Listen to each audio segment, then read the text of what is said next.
እንግዲህ አሁን በ73ኛው ላይ እንዳልኩት ወይም በ73ኛው በ73ኛ እንዳልኩት እያብራራ ነው ማለት ነው ማርክ ኮይን የሚያብራራው ምንድን ነው? ገበያ ነው ለውጥ ያመጣው። ገበያ ስንል ምን ማለታችን ነው? አሰራር ነው ማለት ህግ ነው፣ ፖሊሲ ነው፣ መርህ ነው፣ ደንብ ነው ወዘተ ወዘተ።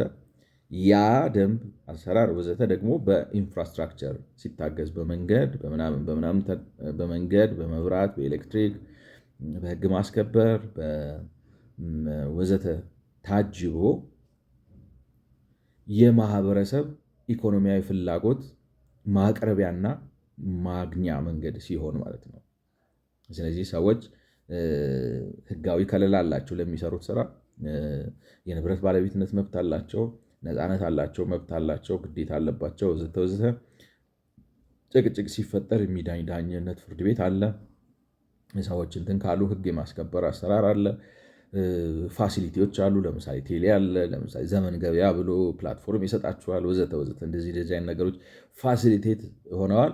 በንድ ላይክ ነው እንዳልኳችሁ የሆነ ገበያ ስንል የሆነ ላይክ ነው መርካቶ ወይንም ደግሞ ሞል የሆነ ሰፈር አለ ላይክ ነው። በአጠቃላይ ማለት መግዛትና የመሸጥ ሂደቱን የምታከናውኑበት ህጋዊ እና ቁሳዊ መዋቅር ማለት ነው ገበያ በሀገር አቀፍ ደረጃ ማለት ነው። እሱ ነው። ግን እሱ ያለ አንዳንድ ጊዜ ሰዎች ገበያን ላይክ ነው ኢኮኖሚያዊ ህልውናቸው በዚህ ላይ ካልተመሰረተ፣ ይልቁንም በዝምድና ይልቁንም በማህበር ይልቁንም በእቁብ ይልቁንም በመደጋገፍ ምናምን ከተመሰረተ፣ ለምሳሌ እቁብ ካለ ሰው ባንክ አይጠቀም ገብቷቸዋል። ባንኮቹ ግን አሁን ለምሳሌ እቁብ አድርግ ምናምን ብለህ የምታገኘውን ብድር የሚሰጡ ከሆነ ስትቆጥብ ወደ ባንኩ ትገባለህ። ግን በእቁብ ምናምን የምትኖር ከሆነ ወደ ባንኩ አትመጣም። ስለዚህ በማህበራዊ ኔትወርክ ፋይናንሻል ኒድን ታሳካለህ። ሌሎችም እንደዚሁ በባላባት ጋር ባለ ግንኙነት ምናምን በገበሬ ማህበር ሊቀመንበር በማወቅ ወዘተ ጋር ኢኮኖሚያዊ ፍላጎትን የምታሳካ ከሆነ ወደ ኢኮኖሚው ወደ ገበያው አትመጣም። እና እሱ የሚለው ምንድነው? እንዴት አድርገው ነው እንግዲህ ገበያው ከተፈጠረ በኋላ ይሄን ያልነውን አሁን የአሰራርና የመሰረተ ልማት ቅንጅት ሆነው፣ ነገር ግን በዚህ ቅንጅት ውስጥ ሰዎች ኢኮኖሚያዊ ፍላጎታቸውን ዜጎች ኢኮኖሚያዊ ፍላጎታቸውን የሚያረኩበትን ሲስተም ነው ስርዓት ወደ መጠቀም ያመጣቸው የንብረት ባለቤትነት መብት እና የፊስካል ፖሊሲ ነው። ፊስካል ፖሊሲው ምንድነው? እንግዲህ እነዚህን ሁለቱን አያይዛችሁ ስታስቀምጡት በቀላሉ ባለሶስት ነጥብ ነገር ነው የሚሆነው። ያ ባለሶስት ነጥብ ነገር ምንድነው? ለእያንዳንዱ ጃፓን ውስጥ ጃፓን አኳያ ነው አሁን እያወራን ያለ ነው። ለእያንዳንዱ ጃፓን ውስጥ ለሚገኘው አረብል ላንድ ሊታረስ የሚችል መሬት ጤንጦ በአማርኛው ነው እንግዲህ ወይም ፕሎት ኦፍ ላንድ ባለቤት። ስለዚህ ገበሬው የንብረት ባለቤት ተደርጎ ይሄ መሬት በስምህ ያንተ ነው፣ ስትፈልግ ሸጠው፣ ስትፈልግ አከራየው፣ ስትፈልግ ረስበት፣ ዋሬቨር ነው የፈለግከውን አድርግበት ተብሎ ይሰጠዋል። በባለቤትነት ተሰጠው የንብረት መብት ነው ማለት ነው። ከዛ በኋላ ግን ያ የተሰጠው መሬት ቫሉዌሽን ይወጣለታል። የመሬት ምንድነው የሚባለው ዋጋ ይወጣለታል። እና እዚህ መሬት ላይ በዓመት ይህን አይነት ምርት ማምረት አለብህ፣ ይህን አይነት ዋጋ ያለው ምርት ማምረት አለብህ፣ እሱን ስታምርት ይህን ታክስ ትከፍላለህ ተብሎ ይጠበቅበታል ማለት ነው። ስለዚህ ካላመረተ ታክሱን መክፈል አይችልም። ታክሱን ካልከፈለ ደግሞ መሬቱን በባለቤትነት ይዞ መቆየት አይችልም ማለት ነው። ስለዚህ እነዚህ ናቸው ገበሬው ለምሳሌ በእቁብ በገበሬ ማህበር በመረዳጃ እድር በምናምን ላይ ከሚመሰረት ይልቅ በገበያው ላይ ማለት ምን ማለት ነው? ተወዳድሮ አምራች ሆኖ ገበያ ውስጥ ኢምፐርሰናሊ ገብቶ ማለት ባለው ትውውቅ ሳይሆን በምርቱ ጥራት ተወዳድሮ ህልውናውን የኢኮኖሚ ህልውናውን ገበያ ላይ እንዲያስደግፍ የተደረገበት መሳሪያ እቺ ባለሶስት ነጥብ ፖሊሲ ነች። እንዳልኳችሁ ኦፍኮርስ አሁን እቺ ባለሶስት ነጥብ ፖሊሲ ከበስተጀርባዋ ፍልስፍና፣ ኮንስቲትዩሽን ወዘተ ወዘተ። ለምሳሌ በጃፓን የሜጃይ ኮንስቲትዩሽን የሚባል የባላባቱን ስርዓት ሽሮ አዲስ ኮንስቲትዩሽናል ለውጥ ያመጣ መንግስትን ምናምን ሀገርን ያዋቀረ አሰራር ይፈልጋል። ግን ኮንደንስ ስታደረጉት እቺ ሶስት ነጥብ ነች ማለት ነው። እና በእሱ ነው ሰዎች ከዚህ የትራዲሽናል ከሆነው የኢኮኖሚ ስርዓት ወጥተው ዘመናዊ ወደሆነ ወደ ገበያ ውስጥ እንዲገቡ ያደረጋቸውና እንትኑን ያደረገው ይላል። እንግዲህ በአጭሩ በእንግሊዝኛ ሲያስቀምጠው ዲስ ሴክሽን አሁን የምናወራበት እንግዲህ ይሄ ንዑስ ክፍል ትሬስስ ሃው ዲስ ፊዚካል ፖሊሲ ይሄ የግብር ስርዓት አሁን ያልኳችሁ ዋጋው መሬቱ በወጣለት የገንዘብ ዋጋ መሰረት ግብር የመክፈል ስርዓት ማለት ነው። ስለዚህ በምርታማነት ላይ ነው መሬት ባለቤትነት መብት ከምርታማነት ጋር አስተሳሰረው ማለት ነው ፊስካል ፖሊሲው። ዲስ ሴክሽን ትሬስስ ሃው ዲስ ፊስካል ፖሊሲ ኢንቴልድ ዲፕ ኮንሲኳንስስ እንዲህ መደረጉ እንዴት አድርጎ በጣም ጥልቅና ተደራሽነቱ በጣም ሩቅ የሆነ እንድምታ እንዳስከተለ ፎር ዴፊኒሽን ኤንድ ኤንፎርስመንት ኦፍ ላንድ ኦነርሺፕ ማለት የንብረት ባለቤትነት መብት እና ያንን ደግሞ የማስፈጸሙን ስርዓት እንዴት በጥልቀት ተጽዕኖ እንዳደረገበት which set in motion a decisive shift in agrarian property relationship that made the most important point ይሄ ለውጡ የግብር ስርዓቱና የንብረት ባለቤትነት መብት ለውጡ that made rural areas into an important engine of capitalist development የጃፓን ገጠር አካባቢዎች የጃፓን ካፒታሊዝም አይነተኛ የሆኑ የእድገት ሞተሮች እንዲሆኑ አደረጋቸው። ምናወራው ይህንን ስለሆነ አግሪካልቸር አዝ ኢንጂን ኦፍ ግሮዝ ነው አቶ መለስ ፔፐር ላይ ያለው ማለት ነው። እና ገበያ ነው። ገበያው ግን ማለት ገበሬው እንዲጠቀም ካልተገደደበት እንዴት ነው ደግሞ እንዲጠቀም ሊገደድበት የሚችለው? የመሬት ባለቤትነት መብቱ በገበያው ተወዳዳሪነት ሲወሰን ነው። መብት እንደ መብት ይሰጠዋል፣ ግን ኢንታይትልመንት አይደለም። በቃ ርስቴ ነው ብለህ መዘፍዘፍ አይደለም። ተወዳድረህ አምርተህ ካልሆነ ግን መሬቱን ሸጠህ ወደ ሌላ መስክ መቀየር አለብህ ነው። አብዛኛዎቻችን እንግዲህ እንደምናውቀው የፊውዳል ወይንም የባላባት ስርዓት የተመሰረተበት ስልተ ምርት በዋናነት በምን ላይ ነው ማለት ቅድም እንዳልኳቸው ነው። ለራሱ ያመርታል። አሁን በኢትዮጵያ ላይክ ነው። በኢትዮጵያ ኢኮኖሚ ብታዩት በባላባቱ ስርዓት 2/3ኛውን ለራሱ ወሰድ ይባላል። 1/3ኛውን ለባላባቱ አስገባ ይባላል። አንዳንዴ 2/3ኛውንም አስገባ ሊባል ይችላል። ለምሳሌ መሬቱ በጣም ላይክ ነው ቢግ ከሆነ ምርታማ ከሆነ ወዘተ ወዘተ። ስለዚህ ተረፈ ምርት የለም። ተረፈ ምርት ያለው ባላባቱ ቤት ነው። እሱም በቃ በየዓመቱ ድግስ እየደገሰ ሰው ያበላበታል ነው። ሆኖም ከ18ኛው ክፍለ ዘመን አሁን ላይ ነው በጃፓን ኮንቴክስት ነው። ሆኖም ከ18ኛው ክፍለ ዘመን በኋላ ጭሰኞቹ አንደኛ ግብሩን መቋቋም አልቻሉ ዲማንዱን። ምክንያቱም የሚያመርቱት ምርት ከቤተሰብ ከምናምን ቀለብ አልፎ ለባላባት ግብር የሚያወጣ ደረጃ ላይ አልደረሰ።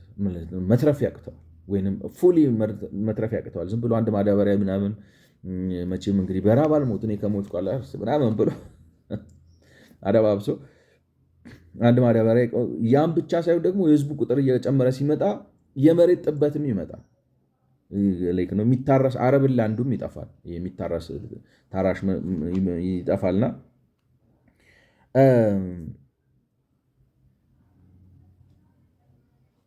አላዋጥ አለ ማለት ነው። የእንትን ስርዓቱ የግብርና ስርዓቱ አሁን በጃፓን ወደ ምን እያገባን ነው ማለት ነው። በጃፓን እንዴት ነው ወደዚህ ሪፎርም እንዴት መጡ ነው አሁን ላይክ ነው ወደዚህ ይሄ ቅድም ያልኳችሁ ባለ 3 ነጥብ በቀላሉ ማለት መሬቱን የግል ማድረግ፣ ለመሬቱ ዋጋ ማውጣት፣ ባወጡት ዋጋ መሰረት ግብር መጠየቅ እና ግብሩ ደግሞ ሴት የሚደረግበት አግባብ ከመሬቱ በሚጠቀም ማለት መሬት ዋጋ ላይ ነው። ቫሉዌሽኑ ከፕሮዳክቲቪቲ የተነሳ ነው። ከግብርና ፕሮዳክቲቪቲ የተነሳ ነው ቫሉዌሽኑ ማለት ነው። እንግዲህ ይሄ በኋላ የመጣ ሪፎርም ነው። ነገር ግን ሪፎርሙ ከመምጣቱ በፊት በጃፓን ምን ሆነ መሰላችሁ? ማለት አሁን ያወራሩላችሁ ሪፎርም የሜጃይ ላይክ ነው አፍተር 1868 በፈረንጆቹ አቆጣጠር ከ1868 በኋላ የመጣ ነው። ከዛ በፊት ግን የቶኩጋዋ የሚባለው ላይክ ነው ከ16 ከ15 ምናምን አክል ጀምሮ እስከ 1868 የቆየው የፊውዳል ስርዓት በእኛ ሀገር አሁን ብታዩት እንደ ሰለላይክ ነው ወይ እንደ ዛጉዌ ስርዓት ወይም ደግሞ በኋላ እሱን እንደ ተካው የሰለሞናዊ ስርዓት አይነት ነገር ማለት ነው። ያ ስርዓት ስልጣን ላይ ይሄ ቶኩጋዋ ከሜጃይ ሪፎርሜሽን በፊት የነበረው የፊውዳል ስርዓት ነው። ከሱም በፊት ሌላ ነበር እና ያ ስርወ መንግስት በነበረበት ጊዜ የግብሩ መጠን ማለት ከምርታማነት ማነስ የተነሳና የመሬት እየተቆራረጠ ማለት ነው ይከፋፈላል። አሁን አንድ ትውልድ አንድ ቤተሰብ ይቀምጣል፣ ያርሳል፣ ከዛ ይወልዳል፣ 2 3 ይወልዳል። ከዛ በኋላ መሬት ይሰጣል ምናምን። መሬት የምታከፋፍሉት ራሱ እስኪያልቅ ድረስ ይደርሳል ማለት ፕሮዳክቲቭ ካልሆነ ብዛቱ አይደለም እንትኑ ላይ ፕሮዳክቲቪቲ አይደለም የሚወስነው። እና አቃታቸው ግብር መክፈል አቃታቸው። ግብር ካልከፈሉ ደግሞ እንትኑ ጣጣው ብዙ ነው። ያው ማለት መነቀል አለ፣ መሰደድ አለ፣ መቀማት አለ ወዘተ። ስለዚህ በአጭሩ ምርት ቀንሷል፣ ግብር አልቀነሰም፣ በዛ ላይ የህዝብ ቁጥር ጨምሯል። ስለዚህ የሚያደርጉት ነው የጠፋቸው እና ፊውዳላዊ ስርዓቱ በስም ብቻ ቀረ ማለት ነው። ባላባቱም አስገድዶ ግብር ክፈል ለማለት ምርት ቀንሷል፣ እያየው ነው። ገበሬው ካልበላ መኖር አይችልም። ምርት መቀነስ ብቻ አይደለም፣ የህዝቡ ቁጥርም እየበዛ ነው፣ የመሬቱ ቁጥር እየቀነሰ ነው። ስለዚህ ነገሮቹ ይሄ ማቴሪያል ቤሱ በቃ ከስር እንትን ብሎ ተቦርቡሮ እየወደቀ ነው። ስለዚህ ስርዓቱ ያንን መሸከም አልቻለም እና ምን ሆነ? ምንም እንኳን በስም ስርዓቱ የፊውዳል ስርዓት ቢሆንም ሰው ዝም ብሎ በቃ ማለት ነው ራሱን ለመደጎም ጥቃቅን ንግድ ውስጥ መግባት ጀመረ። በተለይ አንዳንዶቹ ነቃ ያሉት ሰዎች ማለት ነው። እንዴት ነው አንድ ሰው በቃ የመንግስት ሰራተኛ ሆኖ እንዴት አድርጌ ነው አሁን በዚህ መንግስት መሰራት ኑሮው እየከፋ ሲሄድ ነው። አንደ ኖርማል ሰርከምስታንስስ ማኖር አለበት አይደለም። ከሰራችሁ ግን አላኖር ሲል እንግዲህ ወይ የሆነ ነው ተጨማሪ ስራ ምናምን ስትሰሩ ምናምን ማለት ነው እና እንትን ፈጠረ። ስለዚህ ቀስ ብሎ ዝም ብሎ ኢንፎርማል የሆኑ እንደ ብላክ ማርኬት አይነት፣ ምክንያቱም ኮሜርስ ምናምን አይፈቅዱም፣ እንደ ብላክ ማርኬት አይነት የንግድ ቤተሰቦች መፈጠር ጀመሩ። ምክንያቱም በግብርናው ግብሩን ከፍለው ራሳቸውን መግበው መኖር ስላልቻሉ ተጨማሪ ስራ መስራት ጀመሩ ማለት ነው ከንግድ ጋር የተያያዘ። However, from at least the mid 18th century onward, the reality in the countryside was quite different. Between taxes and the scarcity of land, peasants frequently turned to commerce to supplement their incomes. ማለት በግብር ለመክፈል እና የራሳቸውን ለመመገብ እንዳልኳችሁ መሬቱ እያነሰ መጣ፣ ህዝብ ቁጥሩ እየጨመረ መጣ። እርሻው ደግሞ ላይክ ነው ሲዘንብ ደህና ነው፣ ሳይዘንብ ምናምን ነው ምናምን ኑሮ በጣም አስቸጋሪ የሆነ ሄደ እና ደግሞ ዓለም አቀፉ ሁኔታም ጣጣውም ዙሪያቸውን የከበባቸውም ሁኔታ የፈጠረው ነገር ሊሆን ይችላል። scarcity of land, peasants frequently turn to commerce to supplement their income. ስለዚህ ጭሰኞቹ ገበሬዎቹ ኑሮ ለራቸውን ለመደገም ከግብርናው ባሻገር ለመደጎም ወደ ንግድ ውስጥ ገቡ ማለት ነው። and the precariousness of pre-modern agriculture often pushed them into mortgaging land in bad years. አንዳንዴ ደግሞ ሲከፋ ማለት ነው ማለት ይሄ ባህላዊ ግብርና ታውቃላችሁ በእንትን ላይ ይመሰረታል አይደል? አይዶ ነው እንግዲህ ድሮ መለስ ያወራ እኛ እኮ በአመት አሁን አመት ነው ላይክ ነው ሬንፎል ሬንጅ አለን አይደለ? በአመት አሁን ኢትዮጵያ ላይክ ነው በጣም ደረቅ የሚባለው አካባቢ የሚያገኘው የዝናብ መጠን ብዙ ነው እና አንዳንድ ሀገራት በ3 ቀን ዝናብ ምናምን ግብርና ይሰራሉ። እኛ ግን ላይክ ነው ኢሪጌሽን ዋተር ሲስተም ምናምን ስለሌለ ትራዲሽናል የሆነ ሲሆን የሆነ ጊዜ አሁን ኤልኒኖ ምናምን የሚባል ነገር ነበራል። ድርቁ መጥቶ ድምጥ ማጣችንን ነው የሚያጠፋው። 77 እንደዚህ የሚፈጠረ እኮ ለዛ ነው ላይክ ነው አንድ ሲዝን ወይም ከርሞ በቃ አንችልም። ከርሞ ነው የሚሉት አንድ ሲዝን ምናምን ስናል በቃ ያለችንን በልተን ጠጥተን በሚቀጥለው ካልዘራን አለቀ። ለምን አግሪካልቸራችን ሰብሲስተንስ ነው እሱም ብለው ከዛ በኋላ ውሃ ማቆር የሚባል ነገር ተጀመረ። እንዲያውም አንድ ወንድ ውሃ ማቆር የሚባል ነገር ተጀመረ። አይዶን ነው እንግዲህ ምን እንደሆነ ውሃ ቆረን አሳ ሁሉ እያለማንበት ነው የሚባል ግን የወባ መራቢያ ሆነ ምናምን ተባለ። አይዶን አሁን እኔ እንግዲህ መንግስት ሚዲያም ስለማልከታተል ሊሆን ይችላል። ኤኒዌይ ሌላችሁ የፈለግኩት ምንድን ነው የሆነ አሁን እኛ ሬን ዲፐንደንት የሆነ አግሪካልቸር ነው ያለን፣ ዝናብ ላይ ተመረኮዘ ነው መስኗችን ውሃ ማቆር አንችልም። ውሃ ማቆር ሲባል ጉድጓድ ቆፍረን እናቆረዋለን፣ ግን ያንን ማውጣት መጠቀሙ ምናምን ግብርና ኢንዱስትሪያላይዝድ ሆኗል ምናምን ሆኗል። ያንን ነገር አንጠቀመውም። እሱም እንግዲህ ይታያችሁ እንግዲህ ውሃ ለማቆር ኢህአዲግ መምጣት ነበረበት። ኢህአዲግ መምጣት ብቻ ሳይሆን መጽሐፍ ቅዱስ ላይ ኤልሳ የሚባል ነብይ አለና የሆነ ቦታ ላይ የእስራኤል ንጉሥ ጦርነት ወጥቶ ውሃ ጠፍቶ ሰው በውሃ ልናልቅ ነው ሲል ጸልዮ ጉድጓድ አስቆፈራቸውና እግዚአብሔር ውሃ አምጥቶ ሞላው ምናምን የሚል መዝሙር ላለሁ እና ውሃ ሞላና በመገለጥ ነው ነው ኢህአዲግም በእንትን ያምን ነበር ይታየኛል። በካራቲስት ነቢያቶች ያምን ነበር መሰለኝ። ሬንጃ በሱ በመገለጥ ነው የውሃ መቆፈር የውሃ ማቆር ራሱ የመጣው ምናምን አሉ። ግን ስቲል አይ ቲንክ አይ ዶንት ኖ ዳይስ አውት ጠፋ ወሬው ላይ እንደው ቢነግሩን ጥሩ ነበር። ምን ሆኖ ነው የምነካው ውሃ የማቀር? ግን ሞር ኢምፖርታንትሊ ይታያቸው አሁን የኛ አግሪካልቸር ማለት ሬን ዲፐንደንት ሆነ ስንት ሺህ ዓመት እርሻ አርሰን እኮ ነው ስንት ሺህ ዓመት እርሻ አስረን ውሃ ማቆር እንኳን አልገባንም ነው ገብቷቸው አይዶን እንዴት እንደሆነ ትንሽ ለመግለጽ ያስፈልግ ነው አንደርስታንድ ለማድረግ ትንሽ ያስቸግራል። ግን የጥንታዊ እርሻ እንደዚህ ላይክ ነው በሁኔታዎች ላይ የተመሰረተ ነው። በአየር ጠባይ በቃ እግዚአብሔር ተቆጣ፣ እግዚአብሔር ፈቀደ፣ ፀሐይ ወጣ፣ ፀሐይ አልወጣ ምናምን ላይክ ነው በተወሰነ ደረጃ ተፈጥሮ ላይ ቻርጅ መውሰድ እንደምንችል ማለት እንደ ሶሻሊስቶች ሆነን ተፈጥሮን በቁጥጥራችን ስር እናደርጋለን ሳይሆን ዓለምን በቻልነው መጠን አይደለም ምድርን ግዛት አይደል የተባለው ፈልጠ ቆርጠ ቀጥለ ምናምን ብለህ እንድትሰራ ተፈቅዶልሃል። ስለዚህ ምንም ችግር ብታቆር ወንዝ ብታስቀይስ ምናምን ብትል መብት ነው እና ያ አንደርስታንዲንግ እንኳን አልነበረንም። ለምን እንደሆነ አላውቅም። እንደዛ አይደለንም ነው ኤኒዌይ እኛም ብቻ ሳንሆን ግን ፕሪሞደርን አግሪካልቸሩ በአየር ጠባይ በሁኔታዎች ላይ ምናምን ስለሚወሰን እንግዲህ መለስ ራሱ እስኪናገር እስኪሰማው በአመት አሁን ስንት እንደሆነ እንጃ የሆነ ጌጅ አለ። አሁን ለምሳሌ 300 ኢንች ዋተር ምናምን ላይ ነው ይሄ ሬንጌጅ የሚባል ነገር አለ አይደለም። ይህን ያህል ውሃ እናገኛለን በአመት ከዝናብ ምናምን የሚባል ነገር አለ። ከኛ በጣም ያነሱ ውሃ የሚያገኙ ሰዎች ያቺ በዝናብ የምትመጣውን በአመት ነው ላይ ነው የሆነ 2 ሳምንት ምናምን ዘንባ የምትሄደውን ውሃ አቁረው አጠራቅመው ለምሳሌ አሁን ሲንጋፖር ማለት በጣም ደረቅ ስለሆነ የዝናብ ውሃ በጣም ይጠቀማሉ።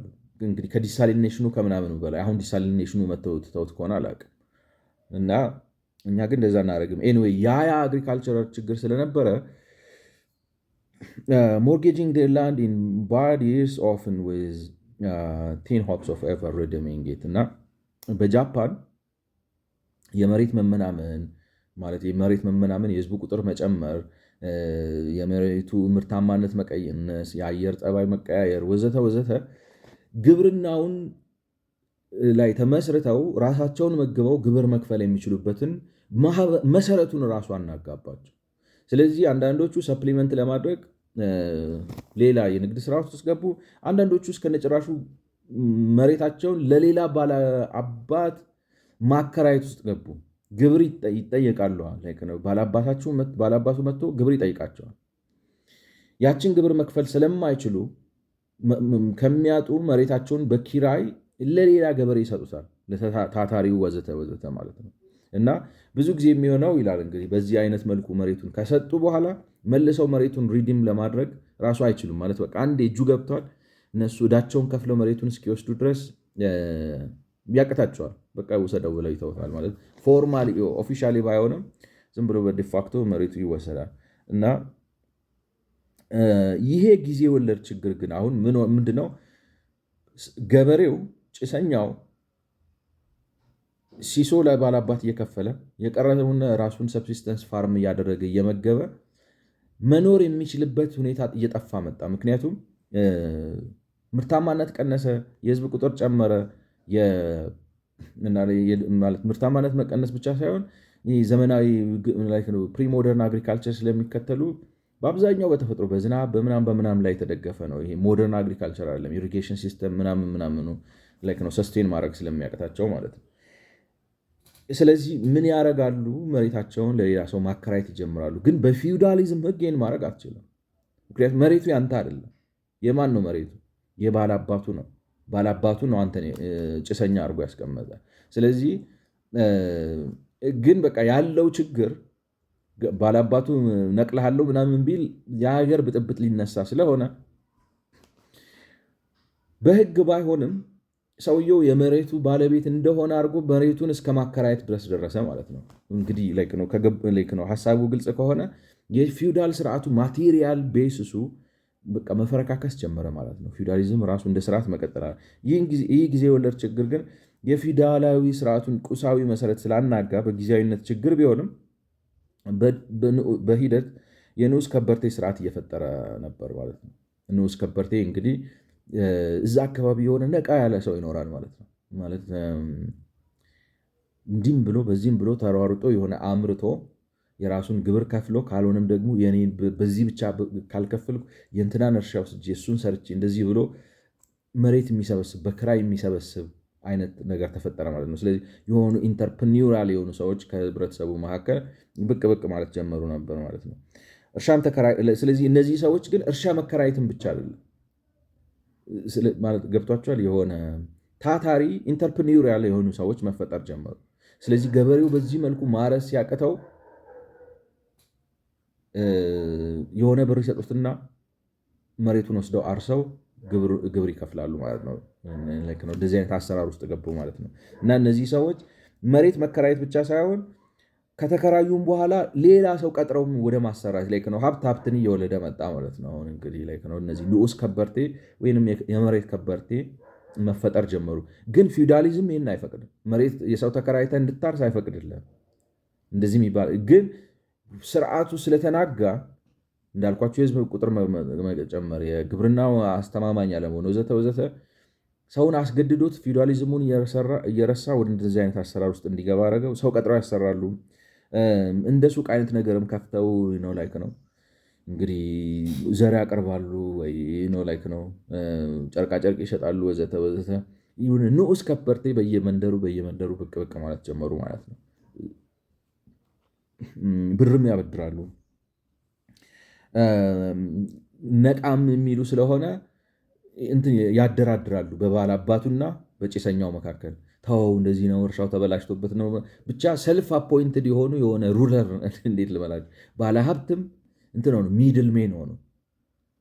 በቃ በራሳቸው ራሱ ስርዓቱ እየተፈረካከሰ ስለነበረ እንደነዚህ አይነት ንዑስ ከበርቴዎች ስርዓቱ ፊውዳላዊ ስርዓት ቢሆንም እንደዚህ አይነት ንዑስ ከበርቴዎች ከውስጥ እየወጡ መጡ ጃፓን ውስጥ ነው የሚለውና the flip side of this process was the emergence of a stratum of small to medium landlords who were legally commoners under the feudal status order. ይቅርታ እንደገና ላንብቦ።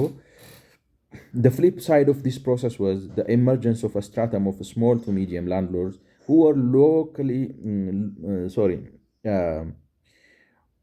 legally commoners under the feudal status order ማለት ነው። በፊውዳላዊ ስርዓት ስር በተለምዶ እንትን ናቸው።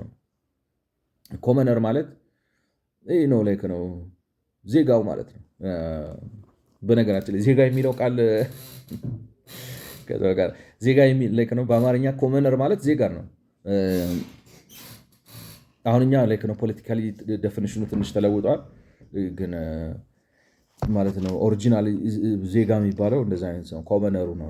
እና ማለት ስታያቸው በስታተስ ደረጃ እነዚህ የወጡት ሰዎች እነዚህ በመሀል አሁን ብቅ ብቅ ማለት የጀመሩት መሬት ተከራይተው የሚያሳርሱት፣ ሰው ቀጥረው የሚያሳርሱት፣ የሆነ ሱቃ ነገር ምናምን የሚሞካክሩት፣ ብድር ምናምን የሚሰጡት፣ አፈቀላጤ ወይንም ደግሞ የሆነ ሚዲየተር ሰልፍ አፖይንትድ ሆነው ማለት ኮንስቲቱሽናሊ ቦታ የላቸው፣ መንግስት አያውቃቸው፣ ኦፊሻል የሆነ ስታተስ የላቸው። ግን ሁኔታው ማህበረሰባዊ አሰራሩ መሬት ላይ ያለው ነገር ሳይወከሉ ሪፕሬዘንታቲቭ እንደራሴዎች ሆነዋል ማለት ነው። ሄደው ከባላባቱ ጋር ነው ያሸማግላሉ ምናምን እና ሰዎቹ ግን ስታዩቸው በህጉ አሁን የፊውዳል ስርዓት ታውቃላቸው፣ የመኳንንት ቤተሰብ አለ፣ የመሳፍንት ቤተሰብ አለ ምናምን እና ዝም ብሎ አለ። መኳንንትነቱ ራሱ አንዳንዴ ከእንትንም ጋር አይደለም፣ ከችሎታም ጋር አይደለም፣ አሪስቶክራቲክ አይደለም፣ በቃ በውልደት ነው፣ በዘር ነው፣ የመሳፍንት ዘር የመነገስት ምናምን ብሎ ነው። እና እነዚህ ግን ሜሪቶክራቲክ እየሆነ መጣ ሶሳይቲው ራሱ። ችግር ነው አንዳንዴ ፈረንጆቹ ይላሉ ኔሴሲቲ ኢዝ ዘ ማዘር ኦፍ ኢንቨንሽን። አንዳንዴ ችግር ነው ፈጠራን የሚያመጣው ይባላል። አጣብቂኝ ስትገቡ የሆነ መፍትሄ ይዛችሁት ብቅ ትላላችሁ። እና የዚህ ጥሩ ጎኑ ይላል the flip side of this process was the emergence of a stratum, the stratum of small to medium landlords who were legally commoners. በህግ አያውቃቸው መንግስት የሚያውቃቸው እንደ ዜጋ ነው፣ ግን እንትን ናቸው ነው መሬት ተከራይተው የሚያርሱ ሀብት ያፈሩ ትንሽም ብትሆን ማለት ነው፣ ብድር የሚያበድሩ ሳይሾሙ የሚያሸማግሉ These landlords rented out small strips of land to poorer peasants ማለት ይከራያሉ መሬት, but also often cultivated some land with family and wage labor, engaged in petty commerce and money lending, and served in various local offices that acted as intermediary between the feudal rulers and the cultivating peasantry ማለት ነው። አሁን ያልኳችሁ ነገሮች ያደርጋሉ ማለት ኢመርጅ ያደረጉ። ችግሩ ነው የወለዳቸው። ግን ችግሩ ምንድነው? ገበሬው አርሶ የሚያርሰው ነገር ራሱን መግቦ ግብር ከፍሎ የሚያኖረው ደረጃ ላይ አልደረሳለም። የግብርናው አስተማማኝ አለመሆን አለ፣ የመሬቱ ምርታማነት መቀነስ አለ፣ የግብርናው ባህላዊነት አለ፣ የህዝብ ቁጥር መጨመር አለ፣ ወዘተ ወዘተ። ስለዚህ እነዚህ አይነት ችግሮች ምን አይነት ሰዎችን አመጡ ማለት ነው? እነዚህ ኢንተርፕሪኒውሪያል የሆኑ ስርዓቱ ማያውቃቸው፣ የማይፈልጋቸው፣ እውቅና ማይሰጣቸው፣ ቦታ ማይሰጣቸው ግን ንዑስ ከበርቴ ወይንም ደግሞ ፔቲ ቡርዥዋዚ የሚባለው አይነት ሰዎች ተፈጠሩ ማለት ነው። እና እነዚህ ፔቲ ቡርዥዋዚ የሚባሉት ሰዎች መሬት ይከራያሉ። ስርዓቱ ግን መሬት መከራየት አይፈቅድም። ጥቃቅን ንግድ ይነግዳሉ። እንደዚህ አይነት እውቅና አይሰጥም ስርዓቱ። ገንዘብ ያበድራሉ፣ ይሽመግላሉ፣ ወዘተ። ሆኖም እነዚህ ህጋዊ ሳይሆኑ ጊዜ ወለድ የመሬት ከበርቴዎች ወይም ንዑስ ከበርቴዎች በህግ ሳይሆን ወቅቱ ገፍቶ ያመጣውን እድል በመጠቀም ስለሆነ ራሱን ባለሀብትና የገበሬ ወኪል የሆኑት ንግድ ቢዝነስ ተበላሽቶ ገበሬዎች ለምሳሌ ብድር አንከፍልም፣ ክራይ አንከፍልም ወዘተ ብለው ሲያምፁ ባለአባቶቹ ገበሬውን ስለሚፈሩ ንዑስ ከበርቴዎቹን እንትን ነው የሚያደርጓቸው ማለት ነው። ይረግጧቸዋል ወይም ይጫኗቸዋል ያደርጓቸው ነበር። በደህና ጊዜ ብጥብጥ እንዳይነሳ ይባላሉ። ነገር ግን ግብር እንዳይቀንስ ሲከፋና ገበሬዎች ሲያምፁ ዝም በሉ ይባላሉ። ስለዚህ አጣብቂኝ ናቸው ነው። ምን ይሆናል መሰላቸው? አሁን እነዚህ ሰዎች ህጋዊ እውቅና የላቸውም፣ ግን ለማህበረሰቡ አይነተኛ ሚና ይጫወታሉ። ለምሳሌ ገበሬው እርሻ ያለው እርሻውን አርሶ ምናምን ሰርቶ ግብሩን መክፈል አልቻለም። ስለዚህ ብድር ተበድሮ እርሻውን አስይዞ ብድር ይበደርና በዛ ብድር ወይ እንግዲህ ገዝቶ ይበላበታል ወይ ያለችበትን ዕዳ ይከፍላል። በየዓመቱ መሬቱን ተከራይቶ ስለዚህ አትሊስት ዴር አሲስቲንግ ኢንተርፕሪነርስ ናቸው፣ ሶሉሽን ፕሮቫይደርስ ናቸው። እያመጡ ነው፣ ገንዘብ ያበድሩታል፣ የተለያየ ቁሳቁስ አምጥተው ይሸጣሉ እንደ ሱቅ ምናምን። ሲከፋ ምናምን ሲል በሱና በባላባቱ መካከል ገብተው ያሸማግላሉ ምናምን፣ ስራ ይሰራሉ። ያም ብቻ ሳይሆን ባላባቶቹ እነዚህ ባለስልጣናቶቹ መንግስት የሚያውቃቸው ማለት ነው፣ ወይም የመንግስት ኦፊሻል ፊውዳል ባላባት ስልጣኑ የመንግስት ባለስልጣኑ ናቸው ማለት ነው። በዛ ወቅት ማለት አንደኛ ግብር ሰብስብና አምጣ ነው፣ ግብር እንዳይቋረጥ ብለው ይጫኗቸዋል። ይሄንን ባላየ የሚያልፏቸው ብላክ ማርኬቱን ባላየ የሚያልፉላቸው ለምንድን ነው? ግብር ሳይቋረጥ እንዲመጣ ፋሲሊቴት ያደርጋሉ። ምክንያቱም እነሱ ገበሬው በተለያየ ምክንያት ተዳክሞ ተጠላልፎ የተያዘበትን በጣጥሰው ገብተው ነው አምርተው ራሳቸውንም ጠቅመው ግን ለመንግስት ግብር የሚያመጡ። ስለዚህ ግብር አምጡ ይባላሉ። ያን ብቻ ሳይሆን ብጥብጥ እንዳይነሳ አረጋጉ ምናምን ይባላል። ነገር ግን አንዳንዴ አሁን ለምሳሌ ገበሬው ተበድሮ ግብር ከፍላለሁ ብሎ አንዳንዴ ከተማ ወጥቶ ቻበርቻቻ ጥግብ ብሎ ሲመጣ በሚቀጥለው ነው ዕዳ ውስጥ ይገባል። መሬቴ ሊወሰድብኝ ነው ብሎ ብጥብጥ ይፈጥራል ምናምን እና ነው። ይሄ የጭሰኛ አመፅ የተለመደ ነው። አመፅ ሲነሳ ግን ባለአባቱን ይጫኑታል። ይቅርታ፣ ይሄ ንዑስ ከበርቴውን ባለአባቱ እንዳይሰራ ያደርጉ ነው። ለምሳሌ መሬት መልስ ብለው ያስመልሱታል። መሬቱን አስይዞ ተበድሮ እኮ ነው ቢል ነው ላችሁ። ምሳሌ ነው የምነግራችሁ። አሁን መሬቱን አስይዞ ይበደራል፣ ግን ብድሩን አይከፍልም ሰውዬው። ከዛ መሬቴን ይላል። በዚህ መካከል በሚፈጠር አለመግባባት ባለአባቶቹ ሊዳኙ ሲመጡ ለገበሬው ነው የሚያግዙት። ለምን? የማመፅ አቅም ያለው ገበሬው ጋር ነው። ገብቷቸዋል። ስለዚህ ይጫኗቸዋል ማለት ነው። They exercise significant authority in their localities, but their positions could also be quite contradictory. As officials, the feudal elite expected them to ensure order and the payment of taxes, but in practice, it offered them little legal or coercive support. ማለት ግብር ሰብስቡ ይላቸዋል። መንደር እንዳይበጠበጥ፣ ሰፈር እንዳይበጠበጥ ይላል። ግን ህግ ማስከበሪያ ምንም አይነት መዋቅር እንትን ነው። ኢንፎርማል ስልጣን ነው ያላቸው። ኢንፎርማል ስልጣናቸውን ተጠቅመው ስራ ስሩ ይላቸዋል። ግን የሚጠለቅ ነው ኃላፊነት ሰጥቶ ስልጣን መከልከል ማለት ነው። እንደዚህ አይነት የሆነ አጣብቂኝ ውስጥ ያስቀምጣቸዋል። Peasants expected wealthy families to represent their interests to their lords and act as patrons to their poor neighbors. እንትኖቹም ሰዎቹ በቃ መሀል ቤት ይሆናሉ፣ የሆነ ሚዲየተር ይሆናሉ። ግን ምንም እንትን ሲግኒፊካንት በችሎታቸው በተቀባይነታቸው በምናምናቸው ብቻ ነው። ጭሰኛውም አንዳንዴ ፓትሮን ነው ሪፕሬዘንት እንዲያደርጓቸው ይፈልጋሉ። ሁሉም ለጥቅሙ ነው የሚፈልጋቸው። ግን ሲከፋ ማንም ሰው ለነሱ ህጉንና ቃሉን የሚያከብርላቸው ሰው የለም። ገብቷቸዋል። ይህ ኋላ ቀር ስርዓት በጣም አስቸጋሪ ስርዓት ነው። At the same time, landlords profited of poorer peasants as tenants, borrowers and suppliers of cash crops and handicrafts. በእርግጥ እነዚህ ንዑስ ከበርቴዎቹ ጥቅም ስላላቸው ነው ማለት ነው። ምንድን ነው መሰላችሁ? ቢዝነስ ሜን ናቸው። በቃ ገብቷቸዋል። ግን ያለው ፖለቲካዊ ስርዓት ለነሱ ቦታ የለውም። ገብቷቸዋል። ላይክ ነው እስከሰራ ድረስ ያሰራቸዋል። ሲከፋ አውጥቶ ነው የሚወረውራቸው ማለት። ግን እንደዛም ቢሆን ይጠቀማሉ። ላይክ ነው እነሱ when this activity is called up, opposition from regular peasantry, increasingly often over time, the lords provided at least lukewarm backing. በጣም ነው በራድ የሆነ እንትን ነው የሚሰጧቸው። ቀዝቀዝ ያለ የሆነ ግለት የለውም። እንደዚህ አይነት ባኪንግ ነው የሚሰጧቸው ገበሬ ሲያምጽባቸው። ለምሳሌ ብድር ተበድሮ አልከፍልም ግን መሬቴን ያምጣ አይነት ነገር ውስጥ ሲገባ ማለት ነው።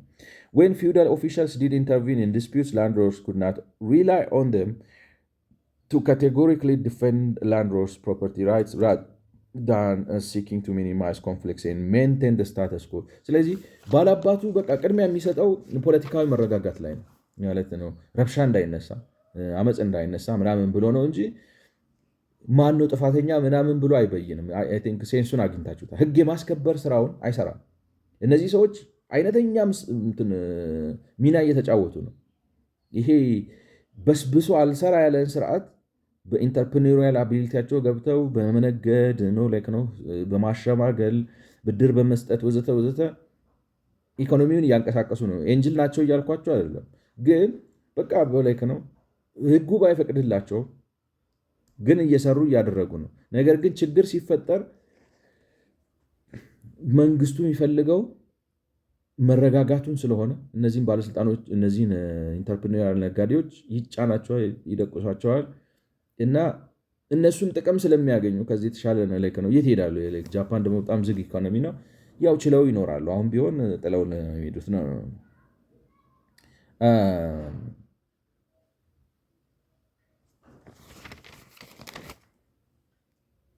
ስለዚህ እንደዛ ይሆናል። ይሄን ብቻ ሳይሆን እንትን አላቸው ነው በሀገራችን እንግዲህ እኔ ጭቃሹም ማለት የኛ ሀገር ምንድን ነው የሚባለው ለፖለቲካው ሰው ስለማይመቸው በትክክል አያጠኑትም። አሁን አንድ ወቀሳ እንዳላረገው ይቅርና ከዚህም ጋር ተያይዞ ብቻ በጃፓን የተለያየ መልክ ያላቸው የገበሬ ማህበራት ነበሩ ነው አብረው ከዚህ ጋር አሁን እነዚህ ነጋዴ ከሆኑት ለምሳሌ መሬት እየተከራዩ የሚሸጡ መሬት እየተከራዩ የሚያሳረሱ እነዚህ ፔቲ ቡርዥዋዝ የሆኑ ጥቃቅን ንግዶች የሚሰጡ ብድር የሚሰጡ መንግስትና እንትን ጋር የሚያሸማግሉ ምናምን ሰዎች ሀብታሞች እንደተፈጠሩት ሁሉ ፔቲ እነዚህ ንዑስ ከበርቴ እንደተፈጠሩት ሁሉ ገበሬውም የራሱ ገበሬ ማህበር የማቋቋም ነገር ውስጥ ገብቶ ነበር። ምክንያቱም ስርዓቱ የፊውዳል ስርዓቱ እያረጠ ስለነበረ ማለት ነው። እና ማህበር የገበሬ ማህበር ማለት ዲፋክቶ ነው የምላችሁ የገበሬ ማህበር አሁን እኛ ሀገር ዘመናዊ አስተሳሰብ ነው አይደለም። ዘመናዊ ማለት በተለይ እንዳልኳችሁ አሁን በሀገራችን አይጠለክ ነው ከፖለቲካ ዲስኮርሶቸው ጋር ስለማይሄድላቸው ሶሻሊዝም ገለመሬ ስለሚሉ አሁን ለምሳሌ የመሬት ስሪት በሰሜን አካባቢ የነበረው የርስት ስርዓት ነው የሚባለው። ገብቷቸዋል ማለት የሆነ ቬሪ አድቫንስድ ነው፣ በጣም አድቫንስድ ነው። በፕራይቬት ፕሮፐርቲ በምናምን ላይ የተመሰረተ ነው። የጭቃሹ የሚባል ያለው ምናምን ነው። ችግሩ ምንድነው? ኦቶሪቴቲቭ ሶርስ አግኝታችሁ ትሉም ሰዎቹም እንግዲህ የሚጽፉትም ተመራማሪዎቹም ከፖለቲካ አንግል ነው ሳይንቲፊካሊ አጥንተው አያስቀምጡላችሁም። ወሬ ነው በአብዛኛው። ኢኮኖሚክ አሶሲዬሽን እንኳን አንድ ዶክተር ብርሃኑ እና አንድ ሁለት ሰዎች የጻፉት አንድ ጽሁፍ አንብቤ ነበር። ብለው ነካክተው ነው የሚያልፉት። ለምን ዲፕሪ ገብተው አድምተው እንዳጠኑት እንደዛውም አረጋዊ በሬም የሆነ ነገር ብሏል። ግን ኤኒዌይ በትክክል አልተጻፈም። ግን ምንድነው የገበሬ ስርዓት አሁን ሞደርን አስተሳሰብ ነው። ግን በጃፓን በዛን ጊዜ እንደ ገበሬ ማህበር አይነት አድርገው አሁን ለምሳሌ ከዚህ ሲሶ ምናምን ተብሎ ይባላል አይደለ? ማህበር ይመሰረቱና በኮንትሪቢሽን ማለት ከዚህ መንደር የሚፈለገው የግብር መጠን ይሄን ያህል ነው ተብሎ ይታወቃል አለ። ስለዚህ ያችን በማህበር ያሟላታል። አንዱ ገበሬ ለምሳሌ ታሞ ወይ ምናምን ብሎ ቢያቅተው ሌላው ምናምን እያካከሰለት ማለት ነው። አብረው ሰብል ሲበላሽ ይረዳዳሉ። አሁን ለምሳሌ ተዘርቶ አይዶ ነው እንግዲህ የሆነ ትመቶ ካጠፋበት ወይ ዝናብ ካበላሸበት ወይ ነው ተምችና ኩብኩባ ይረዳዳሉ ማለት ነው። እንደዚህ አይነት ማህበር ነበራቸው። ግጭት ለመፍታት አብረው ይቀመጣሉ። እርሻ መስኖ የሚጠቀሙ ነበር አሉ። እንግዲህ ማለት ሪከርድ ያዘጋጃሉ ማለት ለምን መሰላችሁ? ምን ያህል ይፈለግብናል ብለው ዲማንዱን ሚት ለማድረግ ኮሌክቲቭ የሆነ ኦፕሬሽን ራሳቸው ጀመሩ። መንግስትም አያውቀውም አያውቀውም እላችሁ ዲጁሬው አያውቀውም። ግን እነሱ ለኤግዚስተንስ ሲሉ ያለው ተጨባጭ ሁኔታ መሬት ላይ ያለው አላኖር ስላለ ማህበር ፈጥረው ተጋግዘው እቁብ ሁሉ ገርሞኛል። አሁን ልክ እንደዛው ማለት እያንዳንዳቸው በየወሩ የሆነ ነገር ኮንትሪቢዩት ያደርጉና አንዱ ግብር መክፈል ሲያቀተው ለምሳሌ ምርቱ ተበላሽቶበት ወይ የሆነ ነገር አጋጥሞት እቁቡን ለሱ ይሰጡታል ማለት ነው። ከዛ ላይ ወስዶ ይከፍላል አይነት ነገር እና እንደዚህ አይነት አሰራር ፈጠሩና ያም እንግዲህ ይሄ የገበሬ ማህበሩ አፈቀላጤ ይኖረዋል የራሱ። እኔ በሀገራችን እንግዲህ ይሄ የጭቃሹም የሚባለው አይነት ነገር ነው። ሰምታችሁ ነው ሰዋሰው የሚባል አንድ እንትን ላይ ዌብሳይት ላይ ብላቴን ጌታ ማኅተመ ሥላሴ ወልደ መስቀል የእሳቸው ስብስብ ስራዎች በሚባል ላይ የጭቃሹምን አሁን ይተረጉሙታል። ልክ ነው። ጭቃሹም ምንድን ነው? ጭቃሹም ከገባሮች ውስጥ በተራ ለአንድ ዓመት በዘመን መለወጫ የሚሾም ሰው ነው ይላሉ። የጭቃሹም ስራ ከወረዳው ዱግና ከመልከኛው በታች ሆኖ ከበላይ የሚሰጠውን የአስተዳደር ትእዛዝ የተቀበለ ጠዋት ማታ በከፍተኛ ቦታ ጋራ ላይ ሆኖ እየለፈለፈ ለህዝቡ ማሰማት ነው። እንግዲህ አዋጅ ነጋሪ ነገር ነው ማለት ነው። ትእዛዝ ሲኖር የአካባቢው በቃ እንደ ቀበሌ ሊቀመንበር ወይም የገበሬ ማህበር ሊቀመንበር አይነት ነገር ይሆናል እና ትእዛዝ ሲኖር አምጥቶ ለገበሬ ለመንግስት የሚከፈለውን አስራትና ግብርም የሚያስገባው እርሱ ነው ይላል። የወረዳ ዱግሹም በሀገር ላይ የመጣ እንደሆነ ለጉብኝት ከመጣ የወረዳው ከላይ ካሱ በላይ ያለው ሰው ህዝቡ መስተንግዶ ለማስተናገድ ምጥን እህል ውሃ ምናምን እንዲያወጣ ያደርጋል ማለት ነው። በጣም ወሳኝ ሰው ናቸው አቶ ጭቃሹም። የሆነ ሰው እያቸው የሆነ መንደር ውስጥ እንደዚህ ማለት ነው የቀበሌ ሊቀመንበር አይነት ሰው ለቤተ ክርስቲያን መገበሪያም እንጨት፣ የጸሎት በረድ፣ የአቃቢት ቀለብ ባላገሩን እያዘዘ ያስገባል። ቤተክርስቲያን ማለት ደብሩ ፊድ እንዲደረግ እንትን ስጡት፣ ይሄን አምጠው አንተ ይደርስብሃል ምናምን ብሎ ሰብስቦ ለቤተክርስቲያን እንግዲህ ደብር ይመስለኛል ወደፊት አሁን ካልተሳሳትኩ መንደር ሲመሰረቱ ቤተክርስቲያን መጀመሪያ ነው ደብር ነው የሚያቆሙት አይደለ? በዛ ዙሪያ ይሰፍራሉ። እንደዛ አይነት ነገር ነው። በተሾመበት ሀገር ለማንኛውም ነገር ኃላፊ ስለሆነ በየድግስ ቤት እየተጠራ በክብር ይቀመጣል። አምባጓሮና ጸብ ቢነሳም ጸጥታ ጠባቂ እርሱ ነው። ባለድግሱ ሳይጠራው ቢቀር ጨው ይቀጣዋል አሉ። 2 ኩባያ ዋሬቨር ነገር ግን ተስካርና ዝክር የሆነ እንደሆን ጭቃሹሙን የሚጠራው ህዝቡ ሳይሆን ዲያቆናቱ ነው። እርሱም ሳይጠራው ቢቀር ዲያቆን ድግስ እንዴት አልጠራኝም ብሎ ይቀጣዋል ይላል። በድግስ ቤቱ ሹማምንት የጠጣሉ እንደሆን የሚዳኛቸው ጭቃሹሙ ነው። ከደጀ ሰላም እየተጠራ ይገባል። በማንኛውም ምክንያት ከብት በታረደ ጊዜ ምላሱ ለጭቃሹም አይ ቲንክ አዋጅ ነጋሪ ስለሆነ መሰለኝ ጭቃሹሙ ትእዛዝ በሚሰጥበት ጊዜ ቃሉን በማቃለል ኃይለ ቃል የተናገረ ወይም የተሳደበ ሰው ቢኖር ከ20 እስከ 50 ውቄት ይቀጣዋል ማለት ነው። እንዲሁም ማንንም ሰው የሚሳደብ ሰው በጭቃሹሙ እየተከሰሰ የተሰደበውን ሽማግሌ ከሆነ 10 ውቄት፣ ልጅ እግር ከሆነ 5 ውቄት፣ አስቀድሞ ሹም ሆኖ ለተሻረ 15 ውቄት ማለት የተሳደበ ሰው ሽማግሌ ከሰደበ 10 ውቄት ይቀጣል። ልጅ እግር ከሰደበ 5 ውቄት፣ የቀድሞ ባለስልጣን ከሰደበ 15 ውቄት። ምንም ይህ ደንብ ለማስገንዘብ ያለ የተሰራ ቢሆንም ይላሉ እንግዲህ አሁን ያልናቸው ሰውዬ ህዝቡ ተፈጥሮ ባገኘው አስተዋይነት እርስ በሱ ከመተሳሰብና ከመፋቀር በቀር እምብዛም ህገወጥ የሆነ ስራ አይሰራም ይላሉ። ማይ ፖይንት የኔ ነጥብ ግን ይህ አሁን ጭቃሹም ፐብሊክ አፖይንቲ ነው በእኛ እንግዲህ ማለት እንዳልኳችሁ እኔ አሁን የእኛ አልተጠናም እና ለመናገር የሆነ ሌላ ሪሰርች ይፈልጋል ምናምን በዛ ላይ ብስጭት ነው የምትሉት። አሁን ነገርኳችሁን ያጉል ወቃሽ እንዳልሆን ነው እንጂ በቃ ላይክ ነው ኦፊሻል በሆነ ኢንስቲትዩት ምናምን ስም ያላቸው ሰዎች አጠኑ ተብሎ አንስታችሁ ልኮፍ አድርገው ነው የሚታዩት። ለምንድን ነው አድምታችሁ ውስጥ ገብታችሁ በደንብ አድርጋችሁ ሌትስ አንደርስታንድ ነው እንዴት አድርገን ቴራይዝ እናደርጋለን በትክክል ሳንረዳው እና በእኛ አሁን ጭቃሹም የሚባለው ሰውዬ በመንደር ውስጥ እኔ እንዲያውም አሁን ጭቃሹሙን ያመጣሁት አንዱ ሀሳብ ፐብሊክ የሚባል ፊልድ አለ አሁን ነው በኢትዮጵያ ካልቸር ማለት ልክ አሁን ቤት ሲሰራ ምናምን የጋራ ተብሎ ለልብስ ማጠቢያ፣ ለበግ ማረጃ፣ አንዳንዴ ለፓርክ ለምናምን ተብሎ የሚወሰን ልክ እንደዛው ነው። በተለይ ነው ስታብሊሽ ባደረገው በደገኛው አካባቢ የጋራ መሬት አለ እና ሰው መሬት ሲያጣ ጭቃሹሙ ነው አሁን ሪስፖንስብል አንተ እዚህ ጋር ገባ ምናምን ኢሴንሻሊ የገበሬ ማህበር ሊቀመንበር ሆነ ፋሲሊቴት ያደርገዋል እና የእኛ የጭቃሹም ግን መንግስት የሚያውቀው ኦፊሻል ኦፊስ ነው ማለት ነው። ሹም ነው ይታወቃል። በሃይራርኪ ውስጥ አለ። የነሱ ልክ ነው። ኢሴንሻሊ ይህንን የጭቃ ሹሙን ስራ የሚሰራው ሰው ግን መንግስት የሚያውቀው ሰው አይደለም። በዋናነት ፖለቲከኛ ነው። ኢኮኖሚክ አሁን ጭቃ ሹሙን አይታችሁት ከሆነ የፖለቲካ ስራ ነው የሚሰራው። የማስተዳደር፣ የማረጋጋት፣ ህዝብ የማስታረቅ፣ ጥፋተኛ የመቅጣት፣ መጋበዝ ምናምን ኦፊሴል ነገር ነው የሚሰራው። ቢዝነስ አስፔክት የለውም። እነዛ ንዑስ ከበርቴዎቹ ግን ቢሰሩም እንደዚህ ዳይሬክት አድሚኒስትሬቲቭ ነገር ውስጥ አይገቡም። እንዴት ልበላችሁ፣ ልክ የቀበሌ ሊቀመንበርና የቀበሌው እንደራሴ እንደማለት ነው ልዩነታቸው። ግን እንደራሴዎቹ እንደራሴነት ብቻ ስራ ሳይሆን እንትንም ናቸው፣ ፓትሮን ነገር ናቸው። ብር ያበድራሉ፣ ያሸማግላሉ፣ ወዘተ ነገር እና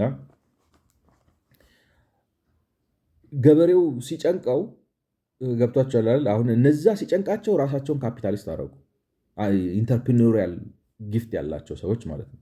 ንዑስ ከበርቴ ያደረጉ ራሳቸውን መሬት ተከራይተው ያሳረሳሉ፣ ገንዘብ ይቆጥባሉ፣ ራሳቸውን ትንሽ ነው ነውሌጅ አድርገው ከባለ አባቱ ጋር ይደራደራሉ፣ ንግድ ይነግዳሉ፣ ሱቅም ምናምንም ይሰራሉ፣ ምናምን ይላሉ፣ ብር ያበድራሉ፣ ሌላ ሰው ይቀጥራሉ፣ ወዘተ ራሳቸውን ካፒታሊስት አደረጉ። ሌላው ገበሬ ግን እንደዚህ ማድረግ ያልቻለው ራሱን በማህበር አደራጀና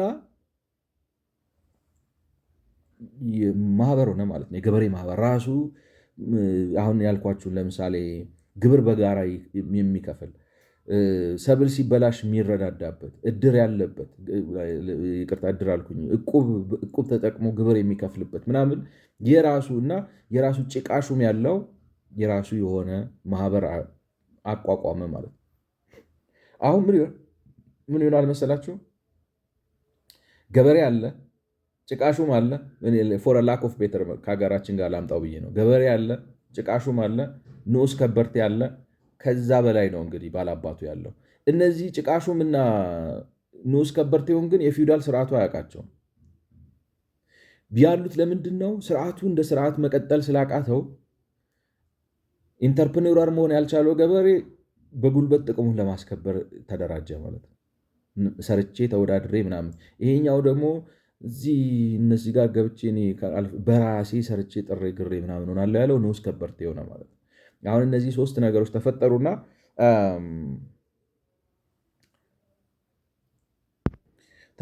ግን ጭቃ ሹሙ በስልጣን ደረጃ ለመሰላችሁ የአመፅ ጉልበት ይዟል። ነጋዴ አይደለም፣ ሰራተኛ አይደለም፣ ዝም ብሎ ተመርጦ ዝም ብሎ የተቀመጠ ሊቀመንበር ነው እና አሰራር ስላመጣና በዚህ ሂደት በጃፓን ውስጥ ከፖለቲካ አንጻር የገበሬ ማህበር ሊቀመንበሩ ወይንም የጭቃ ሹሙ ከንዑስ ከበርቴው በላይ ፈርጣማ ስለሆነ ንዑስ ከበርቴዎቹ አጣብቂኝ ውስጥ ነው የሚገቡት። ማለት ሀብታም ለመሆን አልቻሉም። ገበሬው መግቢያ መውጫ እንደዚህም ተደራጅቶ መግቢያ መውጫም ሲያቀተው የነሱን ብድር፣ የነሱን ገንዘብ፣ የነሱን ሱቅ ምናምን ይጠቀማል እንጂ ሲከፋበት አምጻለሁ ብሎ አልከፍልም ምናምን ነው የሚላቸው ማለት ነው። ስለዚህ አጣብቀኞች ነው። አዘ ኮንሲኮንስ ኦፍ ዴር አምቢጊየስ ፖዚሽን እነዚህ ንዑስ ከበርቴዎቹ ላንድሎርድስ ኢኮኖሚክ ፓወር ዋዝ ኖታብሊ ኮንስትሬንድ ባይ ዘ ኮንቲኒውድ ስትሬንግዝ ኦፍ ዘ ፒዘንት ኮሚኒቲ ዊች ፕራዮሪታይዝድ ዘ ፕሪዘርቬሽን ኦፍ ፒዘንት ሰብሲስተንስ። የገበሬ ማህበሩ ገበሬውን እንዴት አድርጎ አብልቶ አጠጥቶ እንደሚያኖር ነው ትኩረቱ ያለው እዛ ላይ ነው። ስለዚህ ፕሪኬሪየስ የሆነ ማለት በቃ አጣብቂኝ ሁኔታ ውስጥ ነው የገቡት። ዲው ቱ ኮሚናል ሪስፖንሲቢሊቲ ፎር ታክስስ ቪሌጅ ሬዚደንትስ አዝ አ ሆል ሃድ አ ስትሮንግ ኢንትረስት ኢን ሜንቴኒንግ ዘ ቫያቢሊቲ ኤንድ ዘ ታክስ ፔይንግ ካፓሲቲ ኦፍ ሜምበር ሃውስሆልድስ ኤንድ ኮሚናል ኢንስቲትዩሽንስ ዛት ዴቨሎፕ ቱ ሰፖርት ዚስ ጎል። ስለዚህ እንዳልኳችሁ እንግዲህ ችግሩ ሁለት አይነት መንግስት የማያውቃቸው የፊውዳል ስርዓቱ የማያውቃቸው ሁለት ኦፊሶችን ፈጠረ። የጭቃ ሹም እና ምንም እንኳን በእኛ ሀገር ጭቃ ሹሙ መንግስት አፖይንትድ ቢሆንም ያ ግን ዝም ብሎ ራሱ ዲፋክቶ ነው ፈንቅሎ የወጣ ጭቃ ሹም ኖረው ማለት ነው። ገበሬ ማህበር ሊቀመንበር ፈጠረ ማለት ነው። The regulation of the peasant community was especially strong when landlords were not themselves village residents, being from the next hamlet or nearby commercial town. አንዳንድ ጊዜ እነዚህ አሁን ባለሀብቶቹ እንግዲህ እየፈረጠመው መጡ። እነሱም ባለሀብት ንዑስ ከበርቴዎቹ እና ምን ይሆናል አንዳንዴ መንደራቸው ውስጥ አይደለም መሬት የሚገዙት ወይ ብድር ምንድነው መሬት በክራይ የሚወስዱት ወይ ብድር የሚሰጡት ወይ ምናምን ሱቅ የሚከፍቱት ሌላ ቦታ ናቸው ያሉት፣ ይስፋፋሉ ማለት ነው። እና ጭቆናው የመንደሩ ሰው ካልሆኑ ይብሳል። የመንደሩ ሰው ከሆኑ በትውውቅም በምናምንም ማለት ሀብታቸው ንብረታቸው ምናምን ይከበርላቸዋል። የዛ አካባቢ ሰው ካልሆኑ ግን ገበሬው በቃ ያምጽ ማለት ነው።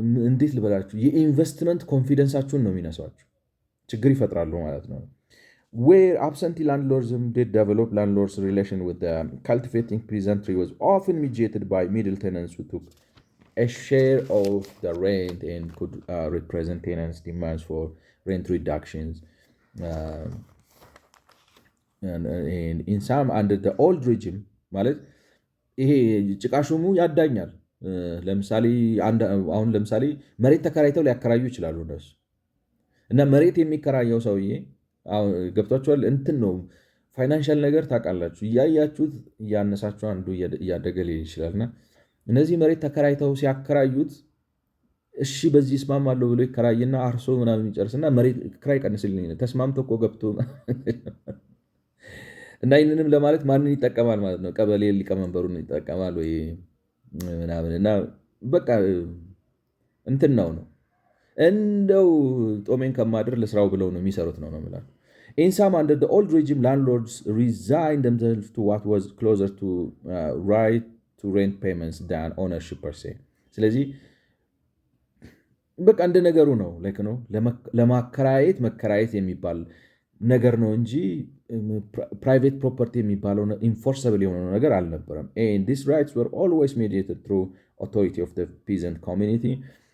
ስለዚህ ባጭሩ ምንድን ነው ሲደመደም ተወደደም ተጠላም ማርኬት የሚመስል ነገር ተፈጥሯል። ገብቷቸዋል። ማርኬት የሚመስል ነገር ተፈጥሯል ወይንም ማርኬት እየሰራ ነው።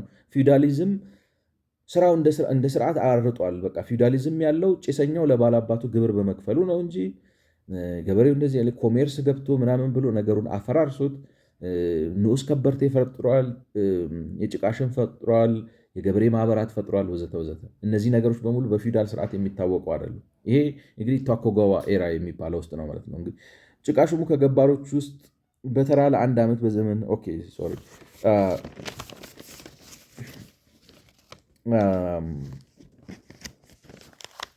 ስለዚህ ምን ይላል ሲያስቀምጠው ዳስፓይት ኦፊሻል ፕሮሂቢሽን።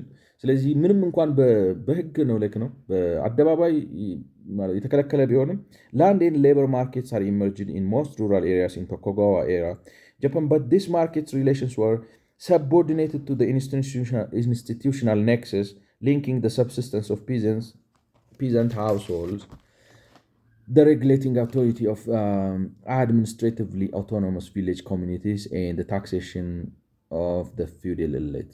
ስለዚህ ምንም እንኳን በአደባባይ በህግ ፕሮሂቢትድ ቢሆንም የተከለከለ ቢሆንም ግን የጉልበትና የመሬት ገበያ ተፈጥሮ ነበር። ለምን ዘመኑ አስገድዶ አመጣው? ለምን አረጠ? ታክስ መክፈል አልተቻለም? የህዝብ ቁጥር በዛ፣ የግብርናው አስተማማኝ አለም ተለዋዋጭ ነው። አንድ ጊዜ ምርት ይገኛል፣ አንድ ጊዜ ምርት አይገኝም፣ ወዘተ ወዘተ። ስለዚህ ሰብሲስተንስ ፋርሚንጉ በዚህ በትራዲሽናል ፊውዳል ስርዓቱ ላይ ተመርክዞ መሄድ አልቻለም። ስለዚህ ኦሲሌት ሲያደርግ ይህንን ክፍተት እንግዲህ ንዑስ ከበርቴዎች ከውስጥ ተፈጠሩና ኤክስፕሎይት አደረጉት። ላንድ ማርኬት ነበር፣ ሌበር ማርኬት ነበር። ነገር ግን but those market relations were subordinated ነው አዳሪ ነበር፣ ያድራል፣ የግድ በጫና ስር ነበር to an institutional nexus linking subsistence peasant households። ስለዚህ እንዳልኳችሁ ነው ገበያ ስርዓቱ አለ። ግን ገበያ ስርዓቱ ላይ የገበሬ ማህበሩ አለ። የገበሬ ማህበሩ ላይ የገበሬ ማህበር ሊቀመንበሩ የጭቃ ሹሙ አለ። የጭቃ ሹሙ ላይ እነዚህ ንዑስ ከበርቴዎቹ አሉ። እዛ ላይ ፊውዳል ባላባቱ አለ። ስለዚህ ገበያው ህጋዊ ከለላ የለውም፣ ግን ዲፋክቶ በጉልበት ዝም ብሎ ኦፕሬት እያደረገ እየሰራ ነው። ግን በነዚህ subsistence peasant households, the regulating authority of administratively autonomous village communities, and the taxation of the feudal elite በነዚህ ነገሮች ውስጥ እንደዚህ ተይዞ ነው ያለው። ስለዚህ ፉሊ ማርኬት ሌላ አይደለም፣ ግን ማርኬቱ በቃ ቦርቅሶ ወጥቷል ማለት ነው። እናም የ1873ቱ የሜጃይ የግብር ማሻሻያ ይህንን የተዋረድ መረብ በጣጠሰው ማለት ነው። ስለዚህ ፊውዳሉንም ወደዛ ያበላለሁ፣ ጭቃሽሙንም ወደዛ ያበላለሁ። እነዚህ ኢንተርፕሬነራል የሆኑ ንዑስ ከበርቴዎችንና ገበሬዎቹን የመሬት ባለቤት አደረጋቸውና ከዚህ በኋላ ማለት ለባላባቱ በብር አንዴ ካሳ ሰጠው፣ በስምህ ያስከውን መሬት እንዳያስክ ቀጥላለው።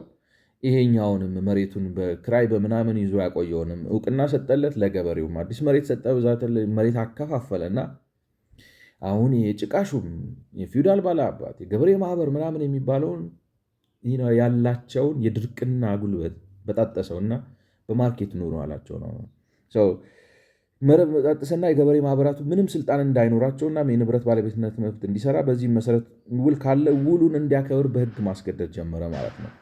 ስለዚህ that's what drives ነው የሚለው እሱ። So the individualization of tax responsibility by the Meiji state in the 1870s broke up this three-way link ማለት ነው። ይህ ሶስት እርከን ያለውን ቁልፍልፍ ሰንሰለት በጣጠሰው ማለት ነው። የታክስ የግብር ማሻሻያው ከሜጃይ ሪስቶሬሽን በ1868 ነው። የግብር ማሻሻያው 1870 ላይ የመጣው ማለት ነው። ኮሚዩናል ሬጉሌሽንስ ኦፍ ላንድ ኦነርሺፕ ዋዝ ዲክሌርድ ሌጋሊ ፓወርለስ። ስለዚህ ይሄ መሬት በዋል መያዝ በጋራ ምናምን የለም፣ በግለሰብ ነው ማቀ በግለሰብ ትይዛለህ፣ ያንተ ነው መሬቱ፣ በምርታማነት አናግርሃለሁ ማለት ነው። particularly that of the landlord tenant relations which often amounted quasi property rights of tenant to their plots። ስለዚህ ማለት መሬት ይኖርና ያከራዩና ሪሌሽንሽፕ ይፈጠራል። ሎርድ ኤንድ ቴናንት ሪሌሽንሽፕ እሱን ሻራው ነው። It's not that relevant. This was confirmed in 1877 when the Supreme Court ruled that tenants had no legal recourse against the rental terms offered by the landlords. Instead, owners' right to their land were absolute. ማለት ፍርድ ቤት ሄደው መከሳ ልክ ነው። ለምሳሌ የመሬት ባለቤቱ በዚህ ዋጋ ነው ማከራየህ ብሎ ይላል። ከተስማማ ትከራያለህ፣ ካልተስማማ አትከራይም። ከተከራየህ በኋላ ክራዩ በዛብኝ አልከፍልም፣ ፍርድ ቤት ሄጄ እከራከራለሁ ብትል ባለቤቱ ነው እሱ ተስማምተ በገባበት ውሉን ያስከብረዋል ማለት ነው። ኢንስቴድ ኦነርስ ራይት ቱ ዴር ላንድ ዌር አብሶሉት። ፍርድ ቤት ሄደ ብታለቅስም በላ አጣው ልጆች ልበተን ነው ምናምን ብትልም የሆነ ሪፕሪቭ የግሬስ ፔሪድ ይሰጥህ ይሆናል እንጂ ባለቤትነቱን እውቅና ሰጥቶ ሌጋል ሪኮርስ የለውም። ውል ተዋውለ መሬት ከወሰድ ለምሳሌ አርሰህ ይህን አላስረክባለሁ ካልክ አርሰህ ማስረከብ አለብህ። የሀገር ምክንያት አቅርበህ አልችልም ካልክ ሊከስህ፣ ንብረትን ሊወርስብህ ወዘተ ወዘተ ወዘተ ይችላል። ውል ውስጥ ገብተሃል፣ ውሉን አክበር እና የመሬት ባለቤትነትን መብት የከፍተኛ ፍርድ ቤት የሀገሪቱ አይ ቲንክ የሆኑ ሰዎች እንግዲህ በክርክር ፍርድ ቤት ሳይሄዱ አይቀሩም እና ሱፕሪም ኮርቱ ወሰነ ማለት ነው። የሀገሪቱ ከፍተኛ ፍርድ ቤት መክፈል አለብህ ብሎ ወሰነ ማለት ነው። ኢንስቴድ ኦነርስ ራይት ቱ ዴር ላንድ ወር አብሶሉት ኤንድ አዝ ዋዝ ሪትን ኦን ዘ ባክ ኦፍ ዘ ዲድስ ኢሹድ ቱ ኦነርስ አስ ፓርት ኦፍ ዘ ላንድ ታክስ ሪፎርም ማለት የመሬት ግብር ማሻሻያው በተደረገበት ጊዜ ለእያንዳንዱ ሰው የመሬት ባለቤትነት መብት ታይትል ዲድ እንግዲህ ካርታውና ባለቤትነት አብረው ሲሰጠው ከበጀርባው ላይ ምን ተብሎ the Japanese citizens who holds this deed had the right to freely employ and own this land as well as the right to sell, transfer, mortgage or pawn it ይላል። ስለዚህ ይሄንን ምንድነው የመሬት ባለቤትነት ካርታ የያዘ ጃፓናዊ ዜጋ ይሄንን መሬት በባለቤትነት የመያዝ ከፈለገ የመሸጥ ለሌላ ሰው በውርስ የማስተላለፍ ማከራየት ማለት ምንድነው ይቅርታ አስይዞ መበደር ወይንም ደግሞ ለሌላ ሰው እንዲያርሰው የማከራየት ሙሉ መብት አለ። አብሶሉት አውቶሪቲ ያለው ይሄ በሕግ የተቀመጠ ነው። ስለዚህ ማንም ሰው በዛ ሕግ ነው የሚገዛው ነው። የት ሊሄድ ምናምን አይሰራም ነው። በቃ ሕጉን ማክበር አለብህ። መንግስት ውሎቹን ኢንፎርስ የሚያደርገው ነው ማለት ነው። ይህ አይነቱ የግል ባለቤትነት መብትና የውል የማስከበር አካሄድ ነበር። ገበያው ቢኖርም ገበያውን አንሳፎ በገበሬ ማህበር የመረዳዳትና የጭቃሹም ስልጣን በመደገፍ ኑሮውን ሲገፋ የነበረውን ገበሬ ለገበያ ሕግና ለንብረት መብት ባለቤትነት መብት እንዲሁም ለውል የመገዛት ስርዓት ተገዥ እንዲሆን በማድረግ በጃፓን ገበያን በመጠቀም የሚመጣን ፈጣን እድገት ያስቻሉት ማለት ነው ነው if you understand me። ስለዚህ ምን ይላል the new land rights policy at least among influential officials in the finance ministry was linked to a hope of stoking the entrepreneurial activity of wealthy landowners። ስለዚህ እኔ የሚገርመኝ አሁን እውነቴን ነው የምላችሁ እንደው ከሰማችሁ ማለት ነው የጃፓኖቹ የፖለቲካ ሰዎቻቸው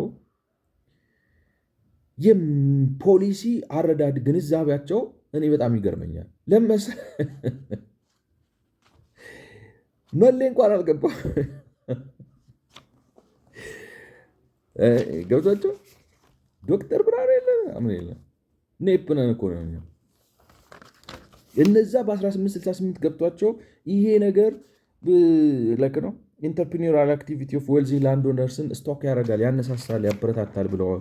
ሪፖርቲንግ ኦን ሪዘልትስ ኦፍ ላንድ ታክስ ሪፎርም ኢን 1882 ፋይናንስ ሚኒስተር ማትሱካታ ማሱዮሺ የሚባል ሰው insisted without the security of land ownership we cannot expect to encourage cultivation to promote expanding production።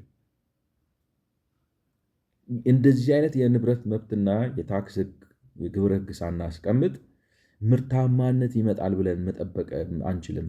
የፋይናንስ ሚኒስተሩ ነው የሚለው በ1882 ዓ.ም እኮ በ1882 ዓ.ም አለን። ግን ጃፓኖቹ በጣም ተሳፈጡን፣ በእውነት በጣም ተሳፈጡን እና አይ ቲንክ ኤክሰፕሽናል የሆነ በጣም ፕራግማቲክ የሆነ ፖሊሲ የመረዳት አቅም አላቸው ከኛ የቀደመ። ለምን እንደሆነ እኛ ደግሞ እንጽፋለን፣ እናነባለን፣ እንከራከራለን። ስንከራከር አድር እንላለን። ለሀገር ያልከፈልኩት የለም እንላለን። ግን ባለ 3 ነጥብ ሀሳብ ለመረዳት አቅቶን ያው ቸጋሪ ነው እንደዚህ አይነት ሆነናል። አይ ቲንክ በሁለት ቪዲዮ ጨርሰዋለሁ ብዬ ነበር። አይ ቲንክ አያልቅም፣ ትንሽ ያስቀጥለኛል። ስለዚህ የሚቀጥለው ምናልባት ብዙም ላይሆን ይችላል።